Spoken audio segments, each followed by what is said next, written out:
This video is brought to you by the Craft channel in association with Sizzix. For more information, visit www.sizzix.co.uk. Hello and welcome to the Crafts channel in association with Sizzix. I'm here with Paula Pascual, who's showing me how to make this Framelits card. So tell me a little bit more about Framelits, Paula. Framelits are the Sizzix wafer thin dies that are chemically etched, and the great thing about them is that the blade is right on the inside edge. Okay. So you see exactly what it's going to cut. Okay.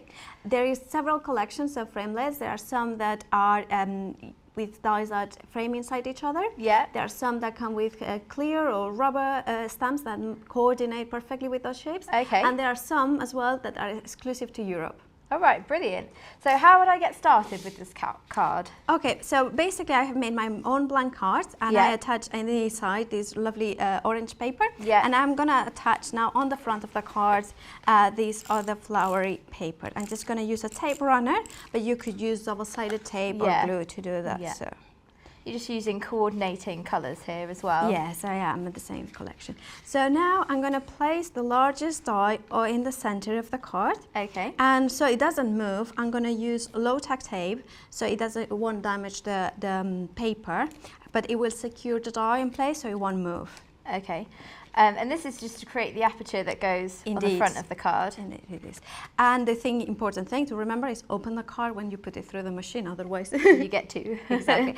So Framelits, because they're wafer thin, we need to have the right sandwich, which is the right platforms through the machine. Okay. So I'm going to use the solo platform, the solo wafer thin adapter, and two cutting plates. But of course you could use the multi-purpose platform with a Tab 2 if you have it. Yeah, and this works with the Sizzix and the Big Shot Pro and the Vagabond machines. Yes, I'm using at the minute the Big Shot. Yeah. But you could obviously use any of the other ones that you have mentioned.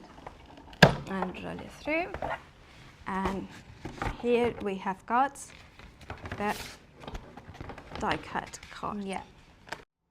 So they come in two different packs, don't they? They all come together. You've got all the shapes that go inside, and then this one you've got the rubber stamps that go inside the dies. Yes, and you can use them on their own, the stamps or the dies independently. Brilliant. So I'm gonna die cut using the one of the matching dies, but it's slightly smaller.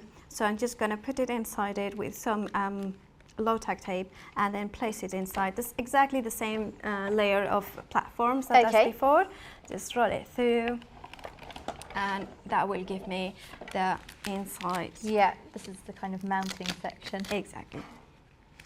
So that's going to go inside there. Now I have just pre-stamped my message. Yeah. Again, it's from a Stephanie Bernard stamp and die set. Yeah. And I'm just going to use the smaller die to place it in here.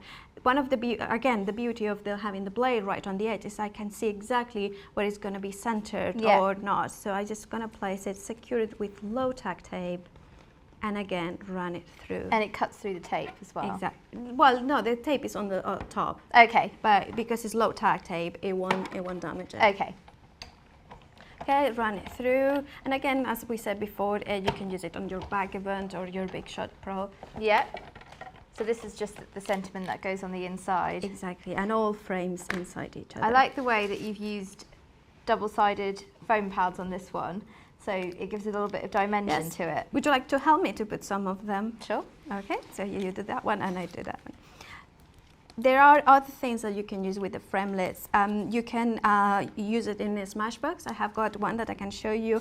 And you can use scrapbooking, card making, and a lot of different things. I see you've made like a smash book here using them as well.